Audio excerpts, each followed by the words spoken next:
તો ખરેખર મિત્રો તમારે પણ સારી ભેંસ લેવી હોય તો અમારો વિડીયો તમે પૂરેપૂરો જોજો, કારણ કે તમે ભેંસ લેવા જો તો ક્યારેય તમારા પૈસા ન પડી જાય. આપણે જો હાથી જેવી બે ભેંસો હમણાં લીધી છે, શું ભાવતાલમાં લીધી છે, તમને સંપૂર્ણ માહિતી મળી જવાની છે. બિલકુલ સસ્તી અને સારી ભેંસો લીધી છે, એમાં કોઈ જાજી કિંમત નથી દીધી. તો પશુપાલક મિત્રો અમારો વિડીયો પૂરેપૂરો જોજો. શું કિંમતમાં લીધી છે અને કેટલું દૂધ છે. અને પશુપાલક મિત્રો હાલ તમને દેખાતું છે આપણી પાછળ કે વરસાદ બહાટી બોલાઈ રહ્યો છે, એટલે લગભગ સવારનો ચાલુ છે. અને હાલ તમને દેખાડી દઉં, જો આપણી વાડીની અંદર તમને સામે દેખાતું છે ફૂલ પાણી ભરાઈ ગયું છે. નીચેનાવાળા કટકામાં પાણી ભરાઈ ગયું છે અને અહીંથી જો આપણે કિલ્લા છે ઢોરોના, ત્યાંથી પણ પાણી જઈ રહ્યું છે બહાટી બોલાવતું. અને સારો પણ વરસાદ છે અને હજી પણ વરસાદ વધારે પડશે.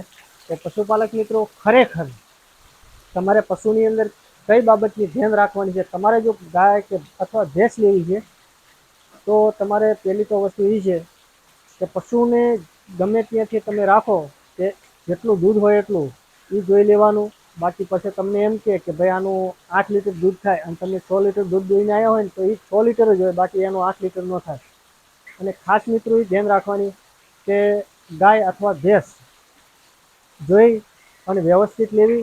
ન કે ક્યારેક વસ્તુ કેવી બનતી હોય છે કે આપણા પૈસા પડી જતા હોય છે, પણ આપણે હાથી જેવી જે ભેંસો લાવી છે એની અંદર એકમાં મિસ્ટિંગ રહી ગઈ છે. મિત્રો તમને દેખાડીશ કે એકમાં થોડીક પગની પ્રોબ્લેમ છે, કે પગમાં છે ને સેજ મોટી હેડે છે. અને કે જો આ ભેંસ લાવી છે આપણે હાવ સસ્તી લીધી છે, શિંગડાવાળી છે. પેલી સારી છે શિંગડામાં, પણ એમાં પ્રોબ્લેમ એ છે કે પગે સેજ આમ હાલે એટલે તૂટી હાલે છે.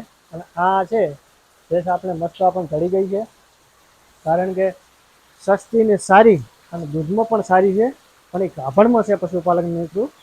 હાલ હજી વિયાણી નથી, હજી 20 દિવસની કાચી છે. પેલી આપણે વિયાયેલી લીધી હતી.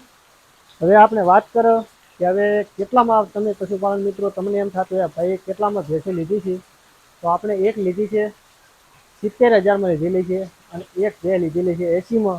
આ ચોખવટ બંધ, કારણ કે પશુપાલન મિત્રો આપણે આમાં કાંઈ ખોટું કહેવાનું આવતું નથી, પણ ખાસ ધ્યાન રાખવાની. કારણ ક્યારેક વસ્તુ કેવી બનતી હોય છે કે આપણે પૈસા દેતા છેતરાઈ જતા હોય છે અને આપણા પૈસા પડી જતા હોય છે. આપણે કોક ને કોક પ્રોબ્લેમવાળું આપણે લઈને આવતા હોય છે માલ, પણ એમાં ખાસ ધ્યાન રાખવાની. દૂધ ઓછું હશે તો ચાલશે, પણ કોઈ પણ પ્રોબ્લેમ ના હોવો જોઈએ પશુની અંદર. અને પશુપાલન મિત્રો તમને દેખાતો છે હાલ વરસાદ પણ ફૂલ બાકા ઝીકી બોલાઈ રહ્યો છે. જો કેટલો વરસાદ પડે છે, તો વાહ સામે જો વાડીમાં પાણી ફૂલ થઈ ગયા છે. અને અહીંયા પણ નીચાણવાળા વિસ્તારમાં આપણે ફૂલ પાણી ભરાઈ ગયું છે. તો પશુપાલન મિત્રો તમે કયા જિલ્લાની અંદરથી અમારો વિડીયો જોઈ રહ્યા છો 100% તો તમે કોમેન્ટ કરજો પશુપાલન મિત્રો અને ખેડૂત મિત્રો. અને અહીંયા અમારે વરસાદ હાલ ફૂલ છે, તમારે કેવો વરસાદ છે 100% કોમેન્ટ કરજો. જય માતાજી. આજના વિડીયોની અંદર આટલું જ હતું. ફરી મળીશું નવા વિડીયો સાથે. અને અમારી ચેનલ ઉપર તમે નવા હોય તો ચેનલને સબસ્ક્રાઈબ કરવાનું ન ભૂલતા. જય માતાજી. તો મિત્રો હાલ જો વરસાદ બહાટી બોલાઈ રહ્યો છે, બાકા ઝીકી બોલાઈ રહ્યો છે, તમને દેખાતું છે. તો અમને સામેની વાડીની અંદર છે ને એ વાં સુધી તમને દેખાય ત્યાં સુધી આપણી વાડી છે. બધે મગફળીનું વાવેતર છે. સામે મગફળીમાં જો તમને દેખાતું છે પાણી પણ ભરાઈ ગયું છે, છલ ભરાઈ ગયું છે. આ ઉપરના પ્લોટમાં પાણી ભરાઈ ગયું છે અને આ બાજુ તમને દેખાતું છે વાં પણ પાણી ભરાઈ ગયું છે. તો પશુપાલન મિત્રો ખરેખર પશુ તમે હાલ ચોમાસાની અંદર ખાસ ધ્યાન દેવી, કારણ કે પશુ જે શંકર ગાયો હોય છે, જર્સી ગાયો, એને બાયણે વધારે, કારણ કે ઝાઝો વરસાદ હોય ને આખી રાત થોડો વરસાદ ચાલુ હોય તો બારે પશુને ઝાઝું બાંધવો નહીં, કારણ કે તમારે સેફ્ટી જો અંદર હોય તો આપણે જો હવે વરસાદ જ્યાં સુધી વરસશે ત્યાં સુધી અંદર પશુ ઊભા રહે છે.